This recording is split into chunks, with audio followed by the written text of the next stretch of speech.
Hi friends, welcome back to my channel. Today I want to share with you all the extracurriculars that our kids have been involved in and are involved in, and give you some ideas for your elementary age kids. If this has been something that's been keeping you from homeschooling, if you've been worried that maybe there's not much for your kid to get involved with if they're not in a traditional school, I want to put those worries to rest. There is plenty to do out there, even if you're homeschooled. Today is a special video because it's actually in collaboration with a bunch of other homeschool moms who are going to be sharing their ideas with you and what their kids do as well. So when you're done watching this video, you can click on the playlist below to see a whole list of other videos from other homeschooling moms who've joined in on this. Thank you to all the other moms who joined in on this collaboration. I'm excited to see what everybody has to share. So stay tuned.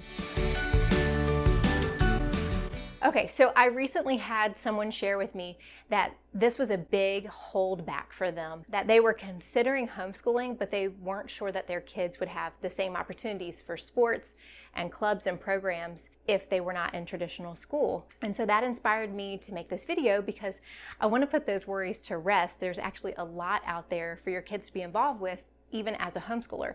And with how much homeschooling has grown over just the last 2 years, there are even more programs and clubs and things being started. So there's much more for your kids to get involved with now than there was just a couple years ago. So it's a very exciting time to be a homeschooler, honestly. So if this is something that's been on your cons list for homeschooling, you can go ahead and take it off your list. I've even heard of some counties allowing homeschoolers to be involved with their public schools programs and sports. So if that's something you're wanting, I would recommend calling up your local school district's office and you can ask them. Outside of public school though, most counties and cities will have public parks and rec programs that your kids can get involved with that are usually much cheaper than like private clubs and teams. And then outside of parks and rec, there usually are private local leagues that you can sign up for. So first, I'll address the Parks and Rec programs. So here in Savannah, you can go on the city website, our county website, and you can find the different programs that the Parks and Rec program offers. On the website, they have a sports program page where they offer information on local baseball, basketball, football, golf, hockey, kickball, racquetball, soccer, softball, and tennis leagues. Super useful information. And then outside of Parks and Rec, there are other local leagues here that are just private leagues, and you could join those.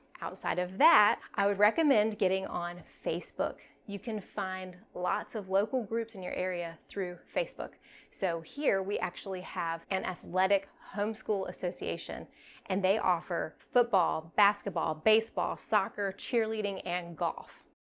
And then we also found a Christian homeschooling group here that offers American Heritage Girls, which is like Girl Scouts, and Trail Life for boys, which is like Boy Scouts. And they also have parent-led programs and clubs like speech and debate, 4-H, and theater. So I highly recommend getting on Facebook and searching for local homeschool co-ops. If you've not heard that word before, go ahead and type it into your Facebook and just see what pops up. We have actually a couple around this area, which is amazing. And hopefully you'll find some different events happening around your area. We have some groups that are specifically set up for just field trips or playground park meetups so that your kids can be meeting other kids and just have some fun playtime together.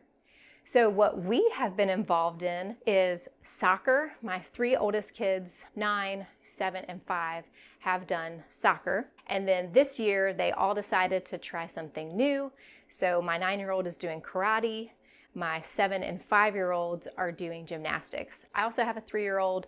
We've kind of just decided that we're not gonna put anybody in anything until they're at least 4. And it's just a lot. If you have 4 kids, you know it's a lot. And I don't really want to busy up our entire week with activities. So thankfully, we've been able to work out the schedule to where we're only doing activities 2 nights a week. And these are not things where we have games on Saturdays. My kids that are in gymnastics are not at the meet level yet, so we haven't had to add that in. So 2 of them do activities on one night, 1 of them does an activity on the other night, and then we have the rest of the week to, get together with other people and whatever else we we want to do. You can also find a lot of people who give private music lessons. We actually do online piano lessons, but probably in the very near future, we'll be signing up our 9-year-old for real piano lessons in person. And so that's something that you can do as well. We used to attend a local co-op that did art classes and music classes, and that was pretty fun. And I just found those by searching on Facebook for homeschool co-ops and homeschool classes. Before we moved here, and when I only had 2 kids, me and another friend who was also homeschooling, we actually started our own really teeny co-op, but we just offered an art class and a music class. She led the art class, I led the music class. It was very simple. Each was 30 minutes, and we could charge like $5 a family for just the supplies that she had to get. Very simple. So I would encourage you, if there's nothing going on in your area, maybe you can start something, and that would be really fun. It doesn't have to be some huge grand thing. It can be very small. Sometimes it starts with us, right? We might be the ones who have to make something happen. I'm really thankful for all the communities that are available through Facebook, because it's been a great way for me to meet other homeschool moms as well. And you know, we need community. See, you don't have to go to school in order to be involved with extracurriculars and sports teams. It may require a little bit more research on our part, but the options are out there. There's even more, at least around our area, once they hit middle and high school, there's more programs available to them, even more sports teams. So if you have a kid that's that age, you might find even more in your area. We obviously haven't reached that age group yet, so I don't really have experience with it all yet, but as far as the elementary age, extracurriculars and sports teams, there is a lot to do around here. And I have a strong feeling that over the next couple of years, we're going to see even more things getting started up in the homeschool community, because there's just such a big influx of people starting to homeschool. So get excited. Hopefully this has been encouraging to you. If this is something that has held you back from homeschooling, something you've been worried about, hopefully this has calmed some of those fears and you feel equipped to go and find the activities that are available in your area. Certainly, if you have any other questions for me, feel free to post them in the comments below. If your kids are already involved in activities, list those out for us below. It's great to have some new ideas for everybody that's in this community. If you're new here, my name is Sarah, and I have 4 kids from the ages of 9 to 3. And I like to talk a lot about homeschooling on this channel, and life as a family of 6, and the occasional travel trip that we go on.